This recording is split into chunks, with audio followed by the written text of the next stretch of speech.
तो guys welcome back to this new video. इस वीडियो में हम देखेंगे केपीआई ग्रीन एनर्जी के बारे में। नाउ केपीआई ग्रीन एनर्जी एक ग्रीन एनर्जी से रिलेटेड एक कंपनी है। तो इसके बारे में अगर हम थोड़ा बहुत स्टडी करें तो आप देख पा रहे हो कि ये सोलर पावर जनरेशन और ग्रीन एनर्जी में वर्क करता है। अगर आप देखोगे तो इसका प्रोडक्ट वाइज ब्रेकअप अगर हम देखें तो सोलर फार्म प्लॉट से 1.7% का रेवेन्यू इसमें आ रहा है और सोलर पावर एंड प्लांट से 98.3% का रेवेन्यू आ रहा है। सारा काम इनका इंडिया से ही आ रहा है अगर आप देखोगे। और अगर हम कैपेक्स की बात करें तो कैपेक्स में अगर आप देखोगे तो सोलर पावर एंड प्लांट में 97.9% का कैपेक्स इनका हो रहा है और सोलर फार्म प्लॉट्स में 2.1% का।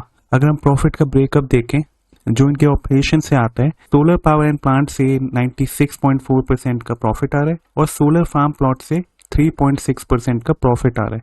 now, अगर आप इसके कस्टमर्स की लिस्ट देखोगे तो मेघमानी organics, Larsen and Toubro, Mafatlal industries limited आपको दिख जाएंगे। और फाइनेंशियल्स पे अब हम आ जाते हैं। तो अगर आप केपीआई ग्रीन एनर्जी का करंट प्राइस देखोगे 805 के आसपास का है और इसी में ही अगर मैं आपको वैल्यूएशन को विजुअलाइज करके दिखाऊं तो हम यहाँ पे आ जाते हैं इसके लिए स्क्रीनर पे। और इसका वैल्यूएशन अगर आप देखोगे केपीआई ग्रीन एनर्जी का करंटली वैल्यूएशन अराउंड है 21 के, राइट। 21.9 इसका करंट वैल्यूएशन है। लेकिन अगर आप इसको इसके पेयर के साथ कंपेयर करोगे जो कि अडानी ग्रीन है, अडानी ग्रीन का वैल्यूएशन 700 के भी पार है। इंसेन वैल्यूएशन पे ट्रेड कर रहा है, राइट। ऑर्डर बुक दोनों ही कंपनीज की स्ट्रांग है, लेकिन अगर आपको रीजनेबल वैल्यूएशन पे अगर आप एक स्टॉक को लेते हो तो चांसेस है कि एक पी एक्सपेंशन जब कंपनी का होगा तो आपको ज्यादा अच्छे रिटर्न्स केपीआई ग्रीन दे जाएगा, ना कि Adani green. Adani green already काफी ओवर लेवरेज्ड कंपनी है, काफी ज्यादा डेट है उनके पास। केपीआई ग्रीन के पास भी है debt, no doubt. KPI green ने प्लेज पे भी शेयर्स रखे हुए हैं, बट देन जितना डीपली ओवर लेवरेज्ड हमारा अडानी ग्रीन की कंपनी है उतना केपीआई ग्रीन नहीं है। मोर ओवर अगर आप देखोगे साइज ऑफ अपॉर्चुनिटी दोनों ही कंपनीज के लिए काफी बड़ी है, पर वैल्यूएशन वाइज अगर हम देखें तो केपीआई ग्रीन की वैल्यूएशन काफी रीजनेबल है कंपेयर टू द वैल्यूएशन जो आप देख रहे हो अडानी ग्रीन की, वो 700 से प्लस ही है, राइट। तो इतनी इनसेन वैल्यूएशन पे एक बबल बना हुआ है और वो बबल कभी भी बस्ट हो सकता है। अगर अडानी ग्रीन को वैल्यूएशन को थोड़ा सस्टेन करना है या फिर अगर उस वैल्यूएशन को कम करना है तो उसको काफी अच्छे नंबर्स डिलीवर करने ही होंगे नेक्स्ट क्वार्टर्स में भी, एंड मोस्ट लाइकली शायद वो कर भी लेगा क्योंकि ऑर्डर बुक अच्छी है। लेकिन अगर आपको रीजनेबल बेट लेना है तो केपीआई ग्रीन एक बेटर चॉइस हो सकती है। अगर आप मेरे से पूछो मेरे पास दोनों में से कौन सी कंपनी है तो मेरे पास केपीआई ग्रीन है डेफिनेटली, अडानी ग्रीन मेरे पास नहीं है। नाउ इसमें अगर आप देखोगे तो मेन ड्राइवर आरओई का जो ट्रेंड है लास्ट 9 ईयर्स में कह रहा है एसेट टर्नओवर की वजह से इनका रिटर्न ऑफ इक्विटी बना हुआ है। तो लेटेस्ट इनका 28 है, तो सुपीरियरिटी दिखाता है मैनेजमेंट की। और अगर हम देखें कंपनी ने बहुत कैपेक्स करा है लास्ट 3 ईयर्स में, जिसकी वजह से इनका आरओसी में थोड़ा डिप देखने को जरूर मिलेगा, बट दैट्स ओके। ये धीरे धीरे ये आरओसी ही भी रिकवर हो जाएगा क्योंकि कैपेक्स की वजह से ये थोड़ा सा डाउन हो जाता है। और कंपनी डेप्रिशिएट कर रही है एक लो परसेंटेज ऑफ एसेट्स को, उस वजह से भी इनका प्रॉफिट बढ़ के आ रहा है क्योंकि डेप्रिशिएशन आपका कम है तो डेफिनेटली आपका प्रॉफिट अच्छा निकल के ही आएगा। ना इसके क्वार्टरली रिजल्ट्स पे थोड़ी सी नजर मार लेते हैं केपीआई ग्रीन की जो अभी रिसेंटली आए थे। अगर आप देखोगे केपीआई ग्रीन का नेट प्रॉफिट यहाँ पे दिखा रहे हैं 19 करोड़ का। पिछले क्वार्टर में ये प्रॉफिट था 23 करोड़ का। और अगर आप सितंबर 2021 का देखोगे तो 12 करोड़ का था। तो नेट प्रॉफिट में ईयर ऑन ईयर तो राइज देखने को मिल ही रहा है, लेकिन क्वार्टर ऑन क्वार्टर थोड़ा सा डिप है। लेकिन यही हम ओपीएम की बात करें जो हम बेसिकली देखते हैं, ओपीएम अगर आप देखोगे क्वार्टर ऑन क्वार्टर तो प्रॉफिट बढ़ा है, राइट। 23 से ये 45 करोड़ तक चला गया। और क्यू ऑन क्यू पे देखोगे तो डेफिनेटली प्रॉफिट बढ़ा है। ओपीएम सस्टेन करा है, सेम ओपीएम रहा है पिछले ही क्वार्टर वाला, लेकिन ईयर ऑन ईयर ये ओपीएम काफी टूटा है। 42% से ये 33% पे आ चुका है। तो ओवरऑल रिजल्ट्स तो सही है। ओपीएम टूटना कोई प्रॉब्लम वाली बात नहीं है, टेम्परेरी रीजंस की वजह से है, इन्फ्लेशन की वजह से। ओपीएम तो हर कंपनी का टूट ही रहा है मोस्ट लाइकली, मोस्ट केसेस में। अब हम इसके एक बार प्रॉफिट एंड लॉस स्टेटमेंट को देख लें तो इसमें आप देख पाओगे कि 8 करोड़ का प्रॉफिट था 2016 में, फिर वो 8 का ही रहा, 7, 9, 6, उसके बाद ये प्रॉफिट बढ़ता ही गया है 15, 45, 67। अब हम थोड़ा नीचे आ जाते हैं। नाउ रिटर्न ऑन इक्विटी अगर आप देखोगे तो 15% से अबव ही आपको दिख रही है, तो ये काफी सही है। 3 ईयर्स की प्रॉफिट ग्रोथ अगर आप देखोगे 109% की है, लास्ट 12 मंथ्स की 94% और लास्ट 5 ईयर्स की 41%। ये भी अच्छा है, सेल्स की ग्रोथ में भी कोई कमी नहीं है। कैपेक्स इनका ऑलरेडी चल रहा था लास्ट 3 ईयर्स में भी, जैसे मैंने आपको बताया कि कैपेक्स इनका हुआ है। तो फिक्स एसेट्स आप देख पा रहे हो कि ये बढ़ते हुए दिख रहे हैं आपको। और कैपिटल वर्क प्रोग्रेस में अभी तो खास नहीं है। 2017, 18, 19 में काफ़ी कैपिटल वर्क इन प्रोग्रेस था। इन्वेस्टमेंट्स की बात करें तो इन्वेस्टमेंट्स भी आपको इंक्रीज करती हुई दिख रही हैं और रिजर्व्स भी इनके इंक्रीज कर रहे हैं। बोरोइंग्स भी डेफिनेटली हैं और शेयर्स प्लेज में भी हैं। ना यहाँ पे एक इंटरेस्टिंग चीज और देखने को मिलती है कि प्रमोटर्स की holding her quarter on quarter बढ़ती ही जा रही है। ना इसका रीजन ये है कि प्रमोटर्स को अपनी ही कंपनी पे फेथ है कि ये काफी अच्छा आगे कर सकता है, तो ये अपनी ही कंपनी के शेयर्स को ये बाय कर रहे हैं जब जब इनको मौका मिलता है। तो ये एक ऑप्टिमिज्म की बात है कि कंपनी का बिलीफ है, मैनेजमेंट का बिलीफ है कि केपीआई ग्रीन आगे भी अच्छा करेगा।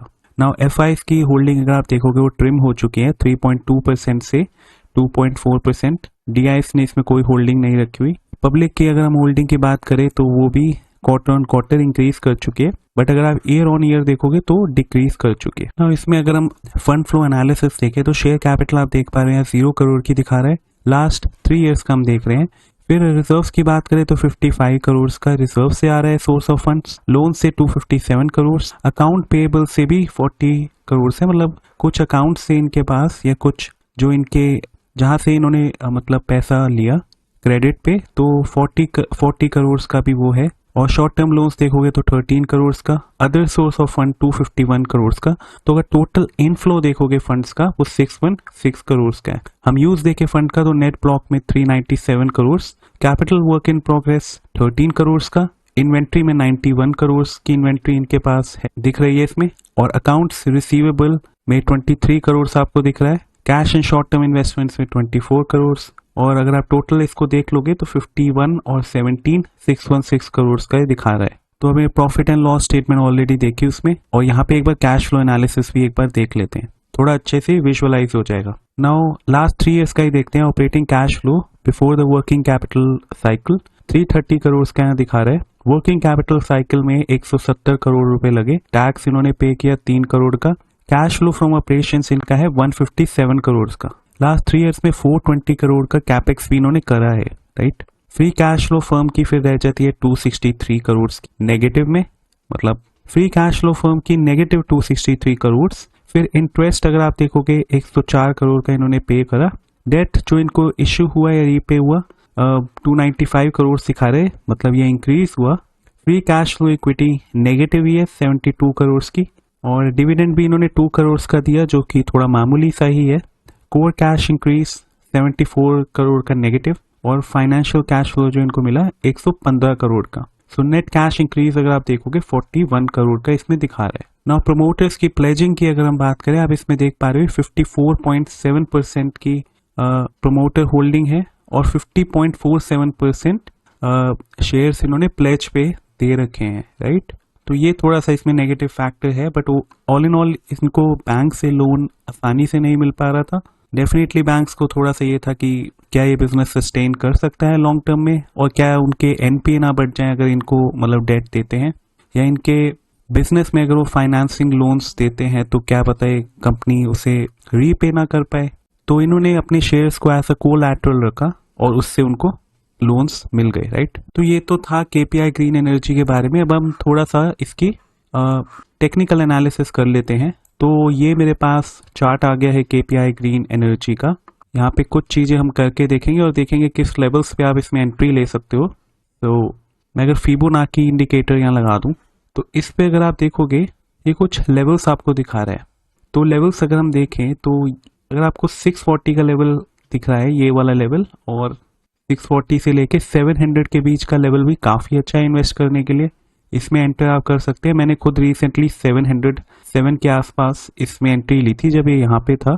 और अगर हम देखें ये भी एक अच्छा लेवल है 0.5 वाला। यहाँ पे देखो एक रेजिस्टेंस इसने फेस करी थी और यहाँ पे एक सपोर्ट भी लिया, ये जो ये वाली कैंडल है, फिर उसके बाद ये ऊपर ही चला गया। तो इस लेवल पे भी अगर ये आए तो इन्वेस्ट करने का मौका मिल सकता है, पर ये काफी अनलाइकली है कि 540 के आसपास ये आएगा भी या नहीं आएगा।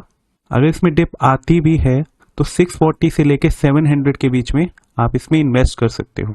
मैं एक बार इसको हटा देता हूँ और इसमें हम एक बार सपोर्ट्स को देख लेते हैं। तो यहाँ से मैं सिलेक्ट करूंगा हॉरिजॉन्टल लाइन अगर आप देखो तो ये एक रेंज है जिसमें आपको एंट्री करने के मौके मिल सकते हैं। और एक मैं ट्रेंड लाइन भी बना लेता हूँ, यहाँ से नीचे लूंगा और ये काफी एक्यूरेट है, काफी सारे पॉइंट्स को टच करते हुए जा भी रही है, तो आप ये देख पा रहे हो। तो अगर इन लेवल्स पे आपको इन्वेस्ट करने का मौका मिले तो इसमें आप अपना पहला इंस्टॉलमेंट लगा सकते हो अगर आपको, बट अगर ये इतना नीचे नहीं भी जाता तो पहले इंस्टॉलमेंट आप इस लेवल पे लगा सकते हो जो कि होगा 770 का। तो ये था केपीआई ग्रीन एनर्जी के बारे में। अगर आपको वीडियो पसंद आया तो लाइक और सब्सक्राइब करना ना भूले चैनल को। तो मैं आपको मिलूंगा नेक्स्ट वीडियो में जिसमें हम कुछ और कंपनीज के बारे में डिस्कस करेंगे। So thanks for watching the video.